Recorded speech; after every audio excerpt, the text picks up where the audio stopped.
பசங்களும் இப்போ send Joseph international ஸ்கூலில் தான் படிச்சுட்டு இருக்காங்க. ஒரு நம்ம பசங்களோட ஒரு ஃப்யூச்சர் லைஃப் நல்லபடியாக இருக்கணும்னா அதில் 50% ஒர்க் நம்ம இம்பார்ட்டன்ஸ் நம்ம ஸ்கூலுக்கும் சரி, அந்த ஸ்கூல் மேனேஜ்மெண்ட் டீச்சர்ஸ் எல்லாருக்குமே இருக்குது. ஸோ அந்த வகையில் saint Joseph international school management teachers எல்லாருமே நம்ம பசங்களோட ஃப்யூச்சர் லைஃப் நல்லா இருக்கணுங்கிறதுக்காக அவங்களோட ஒரு பெஸ்ட் எஃபர்ட் அவங்க கொடுக்குறாங்க.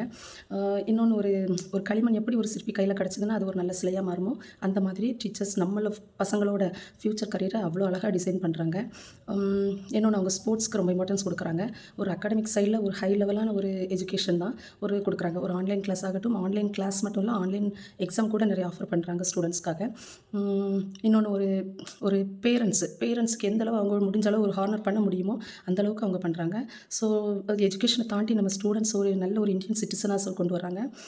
டிசிப்ளின் ஆகட்டும், அதை தாண்டின ஒரு மாரல் வேல்யூஸ் எல்லாமே நம்ம பசங்களுக்கு எப்படி சொல்லிக் கொடுக்கணுங்கிறத அந்த டீச்சர்ஸ் கரெக்டாக சொல்லிக் கொடுக்கவும், நமக்கு ஸ்கூலோட இம்ப்ரூவ்மெண்ட்டுக்காக நம்ம பேரண்ட்ஸோட சஜஷன், அவங்களோட ஒப்பீனியனுக்கு ஒரு பெஸ்ட்டு ஹானர் கொடுத்து, ஒரு ரெஸ்பெக்ட் கொடுத்து, நம்மளோட டிசிஷனுக்கு ஒரு 50% ஆச்சும் அதில் மதிப்பு கொடுக்குற ஒரு இடம்னா நம்ம சென்ட் ஜோசப் இன்டர்நேஷனல் ஸ்கூல் தான். நம்மளோட எந்த கருத்தையும் எந்த ஒப்பீனியனையும் எப்போ வேணாலும் சிஸ்டருக்காகட்டும், ஸ்கூல் மேனேஜ்மெண்ட்டுக்காக இருக்கட்டும், ஈவன் டீச்சர்ஸ்க்காகட்டும், யாருக்கு வேணாலும் நம்மளோட மனசில் இருக்கிறது ஒரு குறை நிறை எல்லாமே சொன்னால் அவங்க கண்டிப்பாக அதுக்கு செவி கொடுத்து கேட்குறாங்க. ஸோ நம்ம பசங்களோட ஃப்யூச்சர் லைஃப்க்காக எந்த ஸ்கூல் பெஸ்ட்டுன்னு என்கிட்ட கேட்டிங்கன்னா, நான் என் ஃப்ரெண்ட்ஸுக்கும் என்னோட ரிலேட்டிவ்ஸ்க்கும் நான் சஜஸ்ட் பண்ணுற ஸ்கூல் நம்ம சென்ட் ஜோசப் இன்டர்நேஷனல் ஸ்கூல் தான். தேங்க்யூ.